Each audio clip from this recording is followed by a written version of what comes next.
Thank you very much. So I'll try to be short as well. So I will present our work on the 6 countries in the GCC for costing primary healthcare, and particularly what we did is to cost the health services that are delivered at primary care facility in those 6 countries.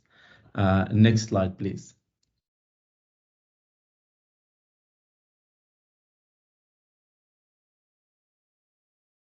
It's the slides are a little bit stuck, but I am working. Yeah, okay. Here we go.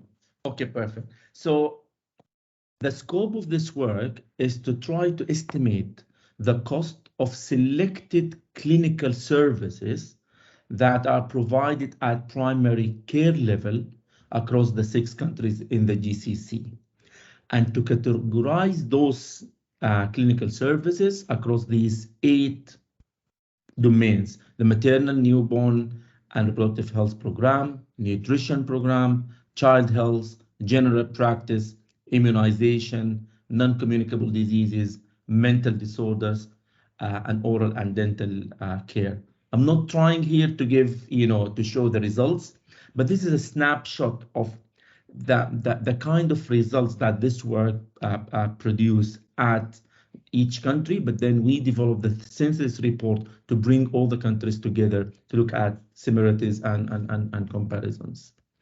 So next slide, please. So here we'll talk more about the approach that we did, and I would like to thank people who helped us on this. So Brian, from RTI, and Odds as well, helped supporting me initially, and other colleagues. So what we did here, we tried to cost the intervention using the One Health tool approach. So we tried to estimate the cost per service, and then try to estimate the number of services delivered per year and multiply those.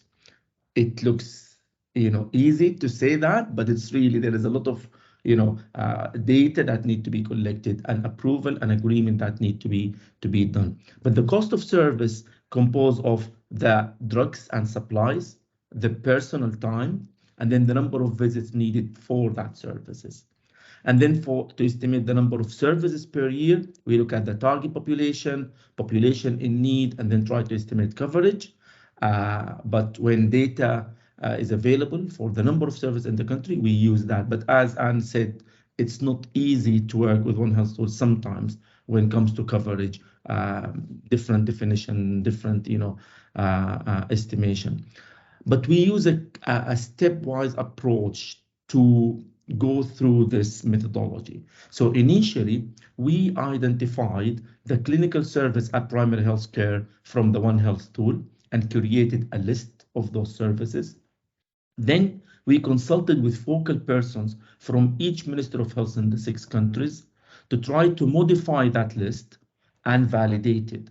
And once the Minister of Health approved that list, which could range between 70 services to 120 services, once we have that list, then we try to work on the estimations of the cost per service, the number of services, and the coverage. And we'll try to reach out to different departments and different, programs in the Ministry of Health, try to kind of collect these kind of information. Once we have that, then we start calculating the cost of clinical services and go back to the focal point, or through the focal point to the different departments in the Ministry of Health to approve that, and we have, a final kind of estimation.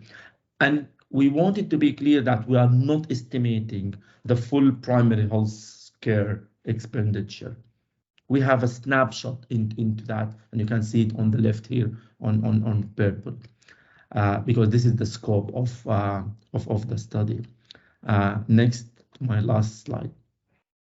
So I will share few of the key learnings lessons. There are many, and so I tried to categorize them in technical issues, process issues, and buy-in. I will start with the buy-in, and I think one of the main, it's not challenge, but things that we had to be aware of, that we needed to align our work and exercise. with similar exercises at the country level. For costing, for example, they might use different approach and different methodology, and to come to alignment and agreement that needed some kind of engagement with different stakeholders at the beginning, just to get into the buy-in. And then to manage the expectation and the wish list from both sides, from the donors, from the countries, from the UN agencies, just to bring the scope and to focus the scope. And then the process issues like validation and approval at different levels within ministries of health, and then most of the time lack of information about the overhead cost to run programs. And then the programs might not align with the same categories that we wanted. They might have different, different programs and different names of the programs. So that was, and then the final thing that I want to conclude is kind of the technical issues. And Anna, mentioned few technical issues, but also data on intervention coverage usually is not available. Need a very careful epidemiological lens to look at them.